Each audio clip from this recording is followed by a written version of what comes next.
नमस्कार दर्शक बंधु रिंकू मोटिवेशनल लाइव चैनल रे आपण मानकु स्वागत। दर्शक बंधु आजिर भिडियो रे आमे आपणंकु जणाइबु घरर मुख्य द्वार रे ए सबु जिनिस रखंतु नाही जहा द्वारा माँ लक्ष्मी होइथांती अशांति।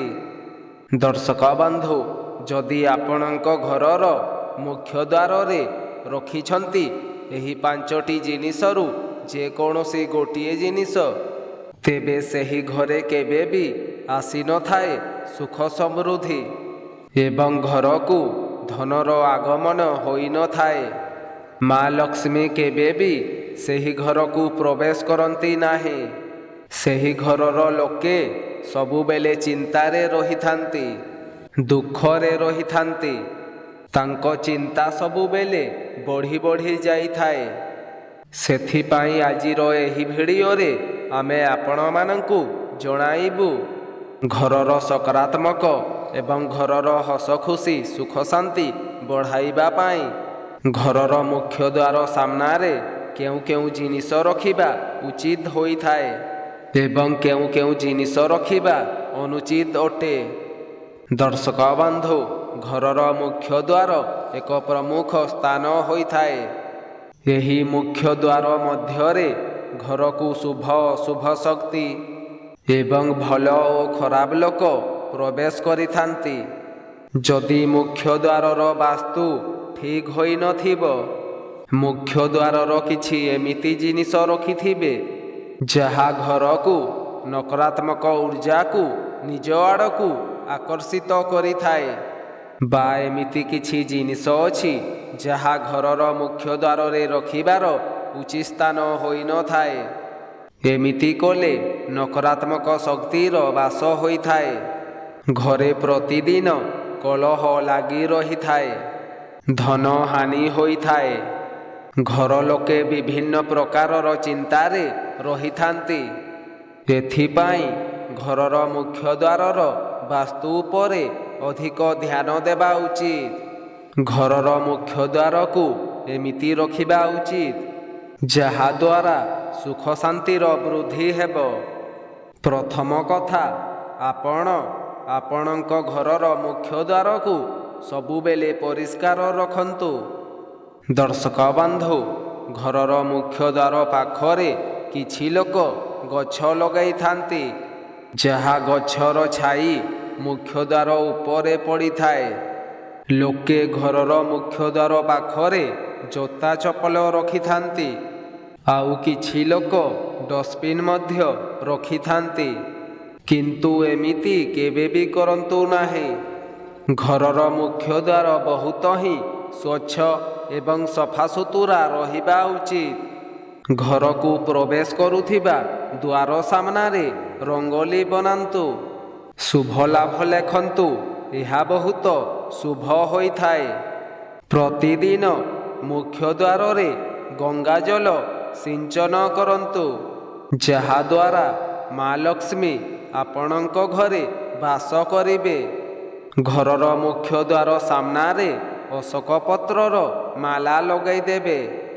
घरर मुख्य द्वार को फूलमाला रे सजाई देबे। एमिति करिबा द्वारा सकारात्मक ऊर्जा आपणक घर को प्रवेश करि थाए।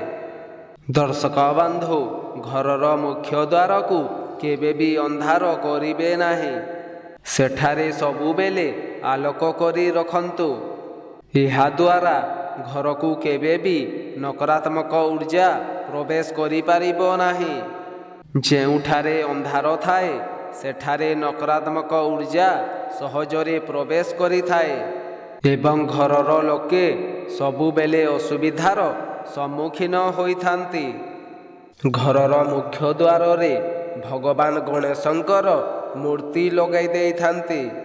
माँ लक्ष्मींकर फोटो किंबा तांकर चरण पादुका लगाई देइथांती। एहा सबु लगेइबा घर पाई बहुत शुभ होई थाए एवं एहा द्वारा घर को बहुत सुख समृद्धि आसी थाए। किंतु जदि आपण भूल प्रक्रिया रे लगाउछंती एहा बहुत अशुभ होई थाए। ଆପଣ ଦୁଇଟି ଗଣେଶଙ୍କର ଫଟୋ ଘରର ମୁଖ୍ୟ ଦ୍ୱାରରେ ଲଗାଇବେ। ଗୋଟିଏ ଘରର ବାହାର ଆଡ଼କୁ ଭଗବାନ ଗଣେଶଙ୍କର ମୁଖ ଥିବା ଫଟୋ, ଠିକ୍ ସେହି ଜାଗାରେ ଆଉ ଗୋଟିଏ ଫଟୋ ଭଗବାନ ଗଣେଶଙ୍କର ମୁଖ୍ୟ ଘରର ଭିତର ଆଡ଼କୁ ରଖିବେ। ଯଦି ବାହାର ଆଡ଼କୁ ଭଗବାନ ଗଣେଶଙ୍କର ଫଟୋ ଲଗାଇବେ ତ ଭଗବାନ ଗଣେଶ ଆପଣଙ୍କ ଘରୁ ଚାଲିଯିବେ, କାରଣ ତାଙ୍କର ପିଠି ଘରର ଭିତର ଆଡ଼କୁ ହୋଇଥାଏ। ଯଦି ଆପଣ ଘରର ମୁଖ୍ୟ ଦ୍ୱାରରେ ମା ଲକ୍ଷ୍ମୀଙ୍କର ଚରଣ ଲଗାଇଥାନ୍ତି, ତେବେ ମା ଲକ୍ଷ୍ମୀଙ୍କର ଚରଣ ଯେମିତି ଆପଣଙ୍କ ଘରର ଭିତର ଆଡ଼କୁ ଥିବ।